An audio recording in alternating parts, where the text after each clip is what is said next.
السلام ورحمة الله. الحمد لله الذي أنزل على عبده الكتاب ولم يجعل له عوجا قيما. أشهد أن لا إله إلا الله وحده لا شريك له،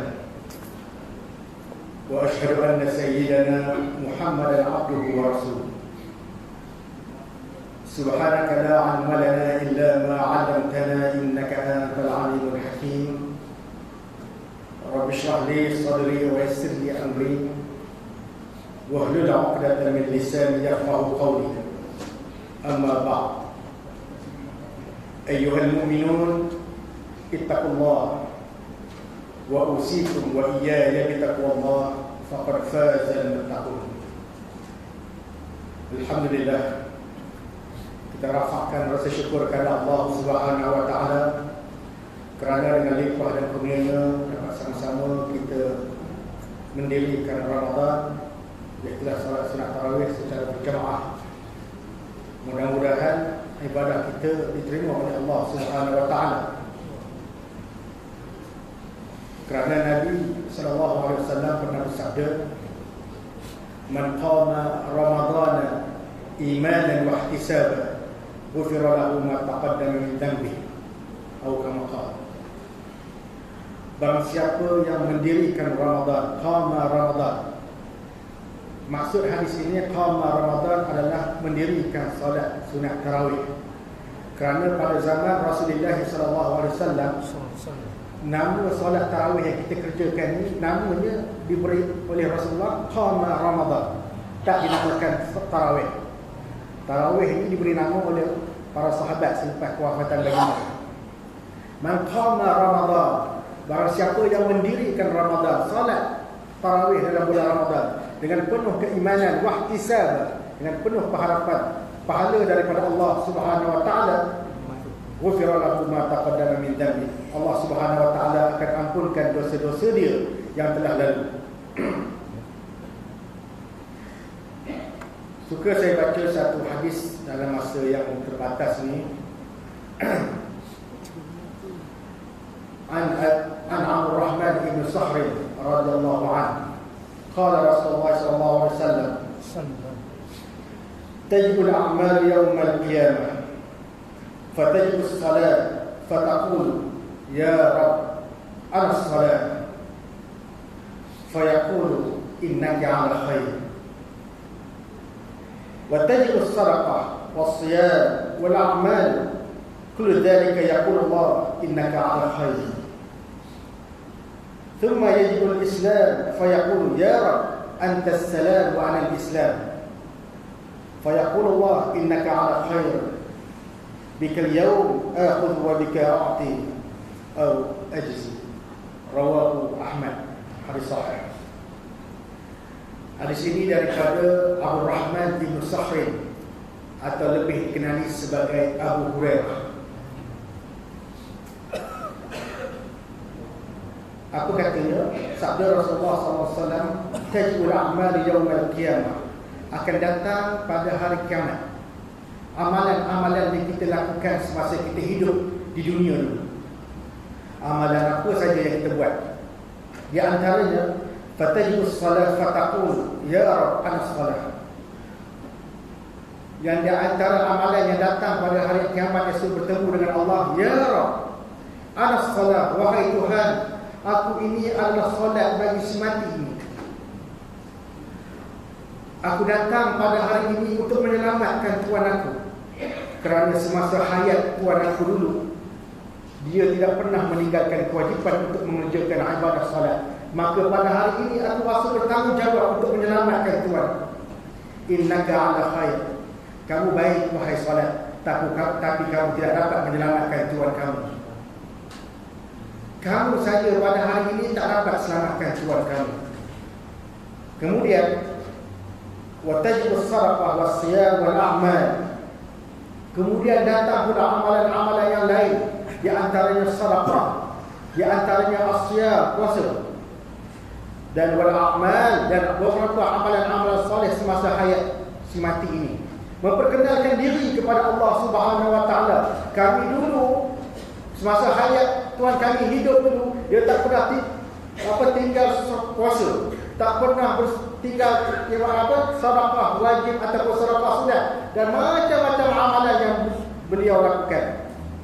Kemudian Allah berfirman, innakum ala khair, kamu semua ni baik, tapi kamu ni tak dapat selamatkan Tuhan kamu. Dengan amalan-amalan ini tak dapat selamatkan Tuhan kamu. Thumma yajibul Islam fayaqulu, ya Rabb, antas salamu ala al-Islam. Wahai Tuhan, sesungguhnya engkaulah yang bernama As-Salam, yang maha sejahtera. Aku ini adalah Islam, datang untuk menyelamatkan Tuhan aku. Kemudian Allah berfirman, innaka ala khair, kamu baik wahai Islam, mujodah kamu ada. Bikal yaum akhudhu wa bika a'ti au ajzi, kerana dengan engkau dah saja aku dapat menyelamatkan Tuhan kamu, dan aku memberi ganjaran kepada Tuhan kamu. Rawahu Ahmad, diriwayatkan oleh Imam Ahmad Ibn Hanbal. Berdasarkan kepada hadis yang saya bacakan sebentar tadi, jelas menunjukkan bahawa amalan-amalan kita yang kita lakukan semasa hayat kita di dunia ini belum tentu dapat menyelamatkan kita di akhirat. Sama ada solat, sama ada puasa, sama ada sedekah, atau apa saja amalan-amalan kita semasa hayat kita ini, belum tentu. Sekiranya yang last kali hadis itu Nabi kata tajibul dah sekali datangnya Islam, memperkenalkan diri untuk menyelamatkan kita. Ini jelas menunjukkan bahawa setiap amalan kita ini tidak akan diterima oleh Allah Subhanahu wa taala selagi Islamnya tidak bertepatan dengan kehendak Allah Subhanahu wa taala. Dalam Islam itu apa dia? Itulah yang disabdakan oleh baginda dalam hadis Jibril. Suatu hari apabila Jibril menyamar bertanya kepada Rasulullah SAW, fa akhbirni 'anil Islam, tolong beritahu aku apa dia Islam. Maka Rasulullah SAW mengatakan, an tashhada an la ilaha illallah wa anna Muhammadar Rasulullah. Islam itu kamu bersaksi bahawa tiada Tuhan yang disembah melainkan Allah.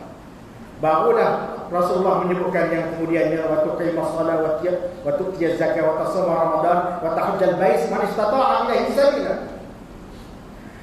Rasulullah menyebut yang pertama sekali, an tashhada an la ilaha illallah wa anna Muhammadar Rasulullah. Inilah para ulama mengatakan kalimah taqwa. Kalimah taqwa ataupun kalimah thayyibah ataupun miftahul jannah, anak kunci syurga. Oleh sebab itu, kewajipan kita melaksanakan tuntutan Allah Subhanahu wa taala dalam bulan Ramadan, iaitu melakukan ibadah saum, puasa. Melalui ayat 183 surah Al-Baqarah, a'udzubillahi minasyaitonir rajim. Ya ayyuhalladzina amanu kutiba alaikumus shiyam kama kutiba alal ladzina min qablikum la'allakum tattaqun. Sadaqallahul aliyyul azim. Wahai orang-orang yang beriman, kutiba alaikumus shiyam, diwajibkan ke atas kamu berpuasa. Kama kutiba alal ladzina min qablikum, sebagaimana umat-umat terdahulu juga berpuasa. La'allakum tattaqun, supaya kamu jadi orang yang bertakwa. Ulama mufassirin mentafsirkan la'alla di sini adalah la'alla litahqiq, bukanlah la'alla litaraji. La'alla litahqiq membawa maksud penegasan daripada Allah Subhanahu wa taala, kita kena jadi orang yang bertakwa. La'allakum tattaqun, bukanlah la'alla litaraji yang membawa maksud mudah-mudahan, moga-moga kamu jadi orang yang bertakwa. Tak jadi pun takwa, nak buat macam mana? Itu maksud la'alla litaraji. Tapi para ulama mengatakan ini adalah la'allakum tattaqun, mesti jadi orang yang bertakwa. Daripada takwa inilah para ulama mengatakan kalimah takwa itu adalah an tashhada an la ilaha illallah wa anna Muhammadar Rasulullah. Sekiranya kalimah takwa, kalimah thayyibah, miftahul jannah, ada kunci syurga, itu tidak bertepatan dengan kehendak Allah Subhanahu wa taala, setiap amalan kita, puasa kita, solat kita, apa saja amalan kita tak diterima oleh Allah Subhanahu wa taala. Inilah golongan orang yang muflis. Orang yang muflis, orang yang bankrupt di akhirat esok. Dia beranggapan dia banyak buat amalan, dia puasa tak tinggal, dengan dia solat tak henti-henti, Tetapi rupa-rupanya amalan-amalan dia Allah tolak. Dia beriman kepada ya ayyuhallazina amanu kutiba alaikumusiyam ayat 183. Tapi ayat 178 sebelum itu ya ayyuhallazina amanu kutiba alaikumul qisas fil qatl. Dia tidak beriman. Apabila turun ayat 183 surah Al-Baqarah, dia mengaku dia beriman kepada Allah. Dia mengaku dia beriman kepada ayat ini. Ini kewajipan daripada Allah Subhanahu wa taala. Tidak ada seorang pun boleh bantah dia. Kalau bantah, kufur. Orang Islam kena yakin ini ayat Allah menyuruh kita berpuasa dalam bulan Ramadan. Tidak ada siapa pun yang membangkangnya. Tetapi pada surah yang sama, 5 ayat sebelum itu, ya ayyuhallazina amanu kutiba alaikumul qisas fil qatl. Laras ayat lebih kurang sama, kutiba alaikumus siyam, kutiba alaikumul qisas. Diwajibkan ke atas kamu berpuasa, diwajibkan ke atas kamu berhukum dengan hukum qisas. Oh, orang yang sama tadi menjawab, tak boleh. Negara kita ni masyarakat majmuk. Ada Cina, ada India, ada Melayu, ada orang putih, ada Iban, ada Kanazat. Macam mana kita nak laksanakan hukum qisas? Tengok. Inilah perkara-perkara di antara perkara yang boleh membatalkan syahadah, menggugurkan iman.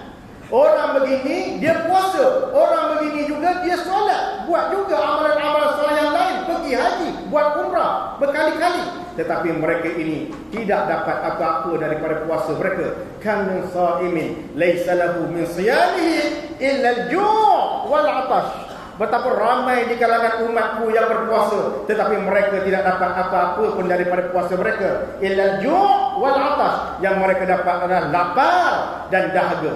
Oleh sebab itu, Ramadan pada kali ini, pastikan kita mencapai darjah takwa. Ayat itu turun pada 10 Sya'ban tahun kedua Hijrah. Ya ayyuhallazina amanu kutiba alaikumusiyam tu turun pada 10 Sya'ban tahun kedua Hijrah. Maknanya usia baginda ketika itu 55 tahun. Apabila turun ayat ini, tidak ada seorang pun di kalangan sahabat-sahabat Nabi membantah ayat ini. Tidak ada pun di kalangan sahabat Nabi berkerumun jumpa Nabi, ya Rasulullah, apa kata puasa pada tahun ini kita tangguh, postpone dulu untuk tahun depan, kerana kita tidak ada pengalaman berlapar di setiap hari. 10 Sya'ban, selang berapa hari? 19 hari, 20 hari lepas itu masuk Ramadan. Tengok, semuanya sahabat-sahabat ni sami'na wa ata'na. Kerana ia adalah perintah Allah, dia adalah perintah Nabi, kami dengar dan kami patuh. Inilah berapa tingginya takwa para sahabat ridwanullah alaihim ajma'in. Oleh sebab itu, Ramadan yang disifatkan oleh para ulama sebagai madrasah, Ramadan sebagai jami'ah. Ramadan ini para ulama mengatakan ia adalah madrasah ataupun jami'ah, universiti. Selama 29 hari atau 30 hari kita berada di institusi yang dinamakan Ramadan, mudah-mudahan kita beroleh la'allakum tattaqun. Kerana Allah Subhanahu wa taala tidak melihat pada rupa para seseorang, darjat seseorang, keturunan seseorang, bangsa seseorang. La fadla li'arabiyyin 'ala a'jamiyyin. Tidak lebihnya orang Arab ke atas orang Ajam, wala abyad wa 'ala al-aswad. Tidak lebihnya orang kulit putih ke atas orang kulit hitam. Allah tak pandang dari sudut itu semua. Inna akramakum 'indallahi atqakum. Orang yang paling mulia di sisi Allah adalah orang yang paling tinggi ketakwaannya kepada Allah. Ramadan tempat markas ataupun jami'ah, universiti untuk melahirkan kita insan yang bertakwa kepada Allah Subhanahu wa taala. Dalam bulan Ramadan kita dilatih menjadi insan yang betul-betul akan mencapai darjah takwa. Idza jaa Ramadan futihat abwabul jannah. Bila datang bulan Ramadan, pintu syurga dibuka seluas-luasnya, menandakan bahawa Allah nak beri macam-macam ganjaran kepada hamba-Nya yang menghidupkan Ramadan. Yang mendirikan Ramadan. Allah nak bagi ganjaran pahala, macam-macam ganjaran, bonus Allah berikan kepada mereka yang menghidupkan Ramadan. Sangat rugilah mereka yang tidak mengambil kesempatan dalam bulan Ramadan untuk kaut segala ganjaran yang dijanjikan oleh Allah Subhanahu wa taala. Wa uliqat abwabun nar, pintu neraka pula ditutup serapat-rapatnya. Kalau boleh dalam bulan Ramadan satu dosa pun Allah Taala bagi kepada hamba-hamba dia yang mendirikan Ramadan, yang menghidupkan Ramadan. Itu sebab bulan Ramadan dianggap sebagai syahrul maghfirah, bulan pengampunan. Ya, bulan pengampunan. Itu sebab ulama kata, kalaulah bulan Ramadan dosa kita tak diampunkan oleh Allah Subhanahu wa taala, jangan mimpi selain daripada bulan Ramadan Allah akan ampunkan dosa kita. Kerana bulan Ramadan bulan pengampunan, syahrul maghfirah, dosa kita tak diampunkan oleh Allah. Jangan mimpi Allah akan ampunkan dosa-dosa kita pada bulan-bulan yang lain. Wasilsilatus syayatin, para syaitan pula diikat, dibelenggu apabila jaa Ramadan, apabila kedatangan bulan Ramadan, supaya mereka tidak mengganggu hamba-hamba Allah untuk menghidupkan Ramadan, untuk beramal sepanjang dalam bulan Ramadan ini, untuk kau segala ganjaran bonus yang dijanjikan oleh Allah Subhanahu wa taala. Daripada hadis ini ada pula suara yang mengatakan, oh dalam bulan Ramadan tak ada indra syaitan, kerana syaitan dah kena ikat, kena belenggu. Ini semua adalah majaz yang disebut oleh Rasulullah. Bukan kena ikat sungguh-sungguh. Tenaganya dilemahkan oleh Allah Subhanahu wa taala. Syaitan masih beranak lagi. Saya mari kemari ni kat simpan depan market karaoke macam biasa juga. Ha? Daripada simpang rumah saya, simpang nak pergi ke Batu Kurau, nak pergi tazkirah di Batu Kurau, ada 7 pusat karaoke tepi jalan. Maknanya syaitan masih banyak lagi dalam bulan Ramadan. Cuma tenaganya dilemahkan oleh Allah Subhanahu wa taala. Satu ketika Rasulullah sallallahu alaihi wasallam panggil sahabatnya Abdul Rahman bin Sahrin, Abu Hurairah. Wahai Abu Hurairah, aku amanahkan kamu jaga Baitul Mal. Dalam bulan Ramadan ni kamu jaga Baitul Mal. Maka Abu Hurairah memikul tanggungjawab dia untuk jaga Baitul Mal. Tengah malam tu, tengah ketika dia sedang berjaga bertugas tu, Baitul Mal itu dicerobohi oleh seorang lelaki. Maka Abu Hurairah berjaya menangkap lelaki tersebut. Kenapa kamu masuk dalam Baitul Mal ni? Rupa-rupa di tangan dia penuh barang tepung, gandum apa semua ni, dia curi dalam Baitul Mal. Aku dah berapa hari tak makan, wahai saudara. Berapa hari dah aku tak makan. Tolonglah. Abu Hurairah ni dia mudah kesian kat orang. Okey, tak apa. Kalau kamu lapar sangat, jumpa aku. Ataupun jangan jumpa siapa-siapa saja. Jangan masuk dalam Baitul Mal. Ini bukan harta aku, ini harta hak milik umat Islam. Jangan mencuri. Abu Hurairah pun berilah sedikit wang untuk lelaki ini. Maka dilepaskannya. Keesokan hari Abu Hurairah berjumpa dengan Rasulullah. Ya Rasulullah, semalam dalam Baitul Mal masuk seorang lelaki. Kemudian aku dengar dia cakap, dia kata dia lapar, apa hari tak makan. Aku berilah duit ke dia, bagilah barang makan sikit kat dia, lepas lepaskan dia. Wahai Abu Hurairah, lelaki itu pembohong. Malam tak gini mari pula. Takkan lelaki itu nak bohong, Abu Hurairah kata kan. Dia dah janji dengan aku, dia tak akan masuk dah. Maka pada malam itu Abu Hurairah bertugas seperti biasa. Memang benar seperti mana yang disabdakan oleh Rasulullah. Lelaki hak semalam masuk pula dalam Baitul Mal. Abu Hurairah tangkap lelaki ini. Wahai saudara, semalam kamu dah janji dengan aku, kamu tak akan masuk lagi dalam Baitul Mal mengambil harta umat Islam. Wahai saudara, tolong lepaskan aku. Makanan yang kau berikan kepada aku semalam tak cukup. Cukup untuk aku seorang saja. Sedangkan anak-anak aku, isteri aku di rumah berapa hari tak makan. Abu Hurairah sekali lagi rasa simpati terhadap lelaki ni. Kan aku dah kata dah semalam, kalau kamu lapar sangat jangan mencuri, jumpa aku boleh bagi setakat yang aku mampu. Kalau aku tak mampu, aku minta kawan-kawan aku bantu kamu. Maka Abu Hurairah pun lepaskan. Kamu janji tak akan masuk balik? Ya, aku janji tak akan masuk semula.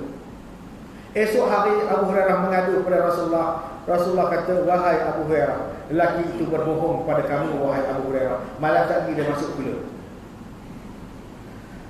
Abu Hurairah, takkan dia nak masuk pula ni. Tak apa, dia tunggu. Kalau dia masuk juga malam ni, aku akan ikat dia, aku akan tangkap dia. Esok hari aku ceret dia bawa dia ke Rasulullah. Dia tunggu hari ketiga, malam ketiga, tunggu memang benarlah sabda Rasulullah. Lelaki hak 2 malam sebelum itu masuk semula pada malam yang ketiga. Ditangkapnya Abu Hurairah. Abu Hurairah Kata apa? Kamu merayulah macam mana pun aku takkan lepaskan kamu, wahai saudara. Kerana 2 kalilah kamu berjanji dengan aku takkan menceroboh masuk ke dalam Baitul Mal ini. Tolonglah lepaskan aku, tolong lepaskan aku. Lepas ni aku janji dah aku takkan masuk. Aku tak percaya dah kat kamu. Aku mana pun aku nak bawa kamu jumpa Rasulullah. Dia dengar nama Rasulullah lagi dia takut. Macam inilah saudara, aku janji aku akan beri satu rahsia kepada kamu. Apa dia rahsia tu? Tak boleh dah aku bagi tahu kerana kamu nak bawa aku jumpa Rasulullah. Baik, aku takkan bawa kamu jumpa Rasulullah, tapi dengan syarat kamu beri kepada aku satu rahsia. Dan kamu berjanji takkan masuk semula. Ya, aku janji. Maka lelaki ini beritahu kepada Abu Hurairah, wahai saudara, dalam Al-Quran ada satu surah, surah Al-Baqarah, di penghujung ayat-ayat yang terakhir surah Al-Baqarah ada satu ayat yang dikenali sebagai ayatul kursi. Allahu la ilaha illa huwal hayyul qayyum, sampai hadis, wala ya'uduhu hifzuhuma wa huwal aliyyul azim. Bila kamu baca, kalau boleh kamu baca dah ayat ini setiap kali, jadikanlah ia sebagai amalan harian. Sekiranya kamu baca ayat ini, aku memberi jaminan iblis syaitan tidak akan berani mengganggu kamu, wahai saudara. Abu Hurairah bila mendengar apa yang diajar oleh lelaki ini, dia ucapkan terima kasih. Ini merupakan satu ilmu yang tak pernah aku dapat. Aku tahu ini ayat Quran, aku selalu membacanya, tapi aku tidak tahu bahawa iblis syaitan takut kepadanya. Terima kasih saudara. Dan kamu, aku lepaskan kerana kamu dah janji nak beri satu rahsia kepada aku. Maka dilepaskan lelaki ini. Keesokan hari Abu Hurairah berjumpa dengan Rasulullah. Ya Rasulullah, benarlah malam tadi dia masuk juga, ya Rasulullah.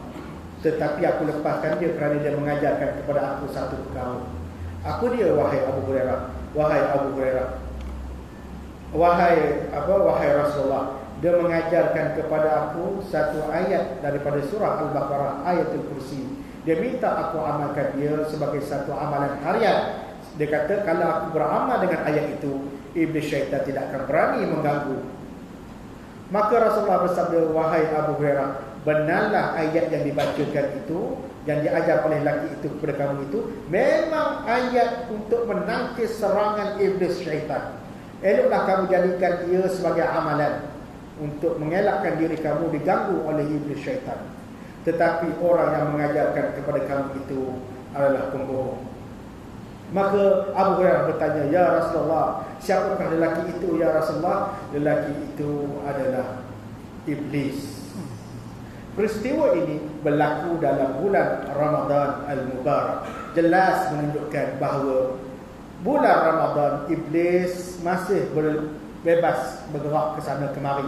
Cuma tenaganya dilemahkan oleh Allah Subhanahu wa taala. Oleh sebab itu, dalam bulan Ramadan ini Allah dah kunci dah ikat dah belenggu dah iblis. Rugilah sangat kalau kita tidak beramal dalam bulan Ramadan. Mudah-mudahan 29 hari, 30 hari, segala tarbiyah dalam bulan Ramadan di institusi Ramadan ini untuk menanam sifat-sifat mahmudah dalam diri kita dan menyingkir segala sifat-sifat mazmumah. Sifat-sifat mahmudah, sifat-sifat yang terpuji, sifat-sifat sabar. Melatih bulan Ramadan ini, melatih sifat sabar dan membuang sifat-sifat mazmumah, sifat ujub, sifat takabbur, sifat riya, sifat sum'ah. Semua kita dididik dalam bulan Ramadan Al-Mubarak. Semua sifat mahmudah dimasukkan dalam bulan Ramadan ini ke dalam hati kita, sanubari kita. Bila bukan bulan Ramadan saja, bahkan bila tamatnya Ramadan, semuanya sifat-sifat mahmudah dah sebati dalam diri kita. Kalau selagi sifat mazmumah bersama dalam hati kita, maknanya Ramadan kita belum capai yang dikatakan la'allakum tattaqun.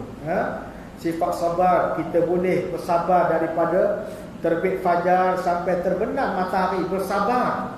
Menahan diri daripada melakukan perkara-perkara yang boleh membatalkan puasa kita, perkara-perkara yang boleh menjejaskan pahala puasa kita. Semuanya dilatih selama 29 hari. Bila tamat Ramadan, sifat-sifat sabar tadi hilang begitu saja. Kita menjadi seorang yang pemarah, menjadi seorang yang teruk jauh daripada apa yang ditarbiah dalam madrasah ataupun jamiah Ramadan. Saya teringat kisah sabar ini, saya teringat seorang tabi'in. seorang wali Allah yang terkenal, iaitulah Hasan Al-Basri. Imam Hasan Al-Basri. Satu hari Imam Hasan Al-Basri sedang berehat dalam rumahnya. Rumah dia rumah 2 lapis, 2 tingkat. Dia duduk tingkat bawah. Di tingkat atas ni jiran dia orang beragama Kristian. Satu hari Imam Hasan Al-Basri sedang berehat, tiba-tiba dia terbau bau hancing. Bau hancing. Dia pergi cari, mana siapa kencing ni? Dia nampak satu sudut itu ada air kencing. Dia nampak kawasan berair. Bukan air kencing, dia tak tahu. Nampak kawasan berair. Dia pergi kawasan berair itu, dia ambil tangan, dia cium. Allah, air kencing. Main dari mana air kencing ni? Tengok-tengok daripada siring dia. Jatuh titik, 2 titik, 3 titik, jatuh daripada atas. Rupa-rupanya toilet tandas jiran di atas dia bocor. Dia tak tahu nak buat macam mana. Kalau aku jumpa jiran aku ni, takut jiran aku berasa hati. Aku tak tahu nak susun ayat macam mana supaya jiran aku tak berasa hati bila aku tegur. Aku tak berani nak tegur. Jadi tak nak cakap banyak. Dia pergi bilik ayat, dia ambil baldi, dia pergi tadah air kencing. Tak, penuh. Ambil, lempar buang. Tadah lagi. Itulah Imam Hasan Al-Basri. Betapa sabarnya Hasan Al-Basri. Tak nak bagi kecil hati jiran. Selama mana dia tahan air kencing jiran ni? 20 tahun dia tahan. Dia tadah air kencing ni, jiran ni selama 20 tahun. Allahu Akbar. Ni Imam Hasan Al-Basri. Sampai satu ketika Imam Hasan Al-Basri tak sihat, sakit. Jiran dia rasa, lama jiran aku ni Hasan tak nampak ni. Dia pun turun ke bawah, ketuk pintu rumah Hasan. Hasan kata, bukalah pintu tu, tak kunci. Jiran dia pun masuk. Lama tak nampak Hasan. Tak sihat ke? Aku tak sihat kau. Sembang. Jiran dia bau hancing. Pasal apa kawan aku ni rumah dia bau hancing? Padahal kawan aku ni seorang yang pembersih. Dia nampak satu sudut itu baldi. Dia pergi kat baldi itu, tengok-tengok, ayat pun dia percaya kencing je. Memang betul ayat kencing. Wahai, daripada mana ayat kencing ni? Dia tengok, dia benu-benu atas, tengok sini. Ini rumah aku, toilet rumah aku bocor. Wahai Hasan, kenapa hantar abang kat aku yang tandas rumah aku bocor? Aku boleh cari pelanggan tolong repair. Tandas rumah aku, awak hantar abang kat aku.